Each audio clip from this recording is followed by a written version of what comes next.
Are vegetables keto? Well, you may be surprised to find out what the real answer is.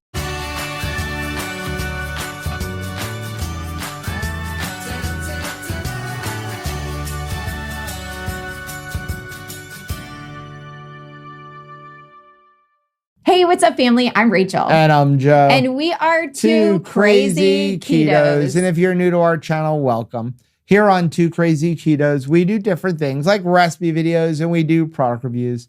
We talk about various keto topics. And every Monday, we go live on Keto Beyond the Couch because life exists beyond the couch. You can find us in different social media platforms like Facebook, Instagram, and X. And we have a website, which is twocrazyketos.com, and that's where you're going to find all of our different recipes.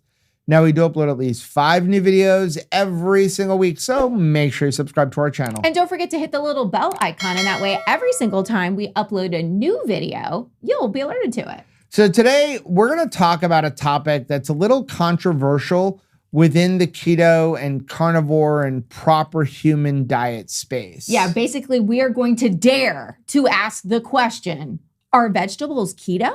So the short answer is yes, but they may not be really great for you. So let's talk about vegetables. Of course, the look at vegetables and micronutrients is going to be a little bit controversial, as you're saying. It is. That's just a fact. But we think if you're willing to take on this way of eating, you're also willing to consider the idea that we humans don't need to eat an abundance of vegetables. Now, I do want to say what we're going to talk about right now.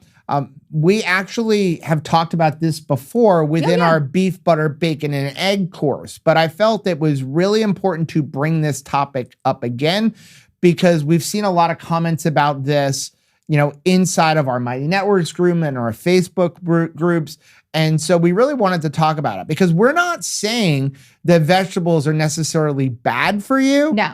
But they also may not be as good for us as we once thought. In fact, many vegetables could be actually harmful for some people. And that's because plants don't necessarily want to be eaten. I know you'll find that as a surprise. Since they can't bite us like a bear or swim away like a fish, they have to have an alternative way to defend themselves. And how do they defend themselves? By poisoning us.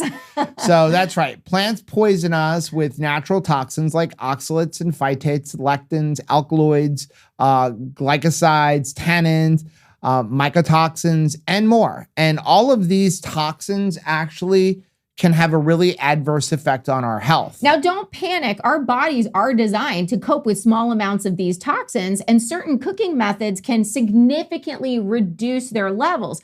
But modern nutritional practices have most of us consuming massive amounts of plant-based foods. We get them in the form of fruits and veggies, grains, nuts, and bread. And it's actually estimated that on average, Americans eat about 1.5 grams of naturally occurring plant toxins each and every day. Take a look at this reference sheet covering some common plant toxins and their possible effects. So if we look at this list, just take a look at some of these things, like the alkaloids. So what are the effects? It damages our carb and our fat metabolism. It damages our DNA repair. It damages our nerve transmission. And you're going to find them in nightshades like tomatoes, eggplants, and potatoes.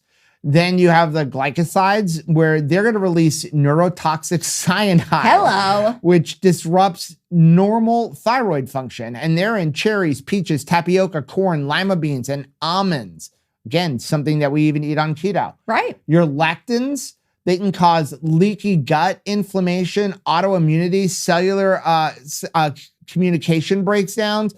You're going to find them in wheat, legumes, beans, peas, lentils, zucchini, and peanuts. We have oxalates, which reduce calcium and magnesium absorption and cause kidney stones. And they're in grains, nuts, soy, spinach, chocolate, black tea. I mean, the list just goes on and on and on. So it's worth seeing, like, what is your body sensitive to, right? Because you're seeing, well, hey, why am I having some thyroid issues? Well, if you see on that list, there's a specific even keto-friendly vegetable or nut that we normally eat, but you're like, hey, this would be counterproductive to my journey. it behooves you to just knock that out of your potential, keto way of eating. So by eliminating vegetables with this eating lifestyle, you also eliminate a lot of the plant toxins that go with them. Now, there's another downside to vegetables, and that is the lack of essential micronutrients. Yeah, there are 4 classes of micronutrients. You've got your vitamins like A, B, C, E, K, choline, folate, etc. You've got your minerals like magnesium, calcium, sodium, potassium, phosphorus, all of those. Fatty acids like omega-3 and omega-6, and amino acids, right? So you've got all of those different classifications of micronutrients. So when we talk about eating healthy, we should be concerned with nutrient density. This is something we talk about all the time. We should also be worried about energy supply and the adverse side effects. So we've been so thoroughly brainwashed by Ansel Keys and the USDA that everybody thinks that meat is unhealthy, especially when you compare it to something like kale or vegetable juice. But how do vegetables really stack up? Truthfully, biochemically, animal products are the only sources where we can get all our macro and micronutrient needs. Vitamins A, B12, D, and K2, nutrients that we cannot function without, are not prevalent at all in plant food. So when you look at this chart, so you have the nutrients, the plants, and the animals. So for example, folate, you're going to find it in both plants and animals. Vitamin C, both plants and animals. Vitamin E, both plants and animals. But look at something like iron. Iron is only non-Himalayan plants, but in animals, you have it and it's more bioavailable. Vitamin A, in plants, it's carotenoids. In animals, it's there and it's 12 to 24 more bioavailable. Vitamin D, in plants, you're only going to get vitamin D2. In animals, you're going to get it, and you're getting it in a form of D3, which is easier for our body to store. All of your amino acids, you're only going to find them in plants in quinoa, soy, and buckwheat, whereas in animals, it's in everything. Plants don't have vitamin D12. They don't have vitamin K2, and they don't have EPA or DHA, and all of that is found in animals. Yeah, many of these vitamins like DHA, B12, iron, and selenium, for instance, are critical for brain health, which is something that's very important to me. Humans are able to survive off of animal products alone. The same cannot be said about plants or carbohydrates. A properly constructed keto carnivore diet consisting of a lot of beefsteak, beef liver, and eggs is 100% nutrient sufficient. So animal products actually have more of every single nutrient other than vitamin C.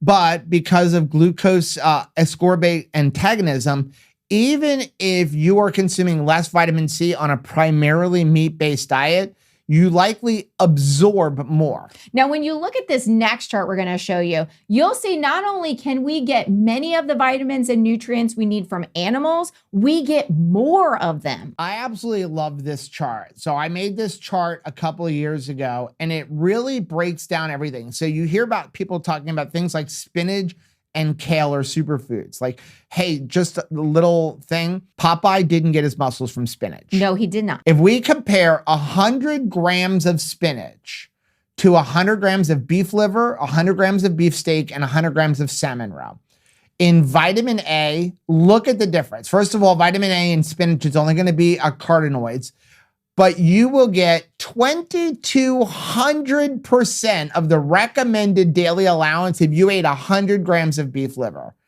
Vitamin B9, spinach only has 20%, whereas you're going to get 60% of the RDA with beef liver. Vitamin B12, there's none in spinach. Right. Look at, no matter what you eat over here, beef liver, 2,000% of the RDA. You got 164% of the RDA if you eat beef, 600% if you eat salmon roe. Vitamin C, you have 52% in spinach. Yes, it is higher, but again, because of meat, it's going to be more bioavailable when you're using meat. Right. For vitamin D, you need the sun in order to be able to utilize it. Vitamin E, if you eat salmon roe, 83% of the RDA comes in 100 grams of salmon roe. Iron, again, beef liver. Number one, if you have low iron, eat a bunch of beef liver. Looking at this list, it clearly shows that the healthier thing to eat is actually meat. Additionally, many of the nutrients in plant foods are present in their less bioavailable and less functional form. This means that it's harder for our bodies to absorb the plant version of the nutrient than the animal version. For example, vitamin K2 is more important than vitamin K1. Right. DHA is more important than ALA. Heme iron is more bioavailable than non-heme iron. Vitamin A retinol is more bioavailable than vitamin A, and carotenoids vitamin D3 is more bioavailable than vitamin D2. All of the more bioavailable nutrients are present in animal foods and not plant foods. Many food companies have tried to fool us into believing that all vitamin A is equal, but we know that you're not fooled. You know that most of the population is actually nutrient deficient. And when you're nutrient deficient, you'll stay hungry, reaching back into the pantry over and over again. And that's what we experienced when we were on the standard American diet. We were eating a whole bunch of vegetables and carbohydrates, trying to satiate our hunger when we really should have been eating animal foods. It turns out that red meat, one of the most feared foods, is actually the most bioavailable source of nutrients. It contains all of the protein, all of the nutrients, and all of the fat that we need to function, and also just in the right proportion. Also, many of the nutrients in meat are easier to absorb than their counterparts in vegetables. And this isn't a coincidence. It's because humans are omnicarnivores. Right. Our earliest ancestors only ate plant foods when it was difficult to find animal source foods or when nutrient-dense plant foods were available.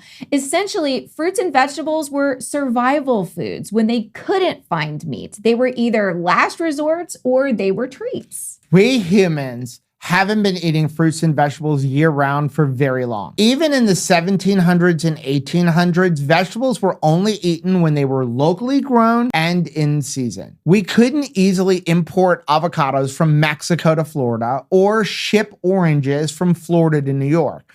So we ate the fruits and vegetables opportunistically. So does this mean we shouldn't eat vegetables, Joe?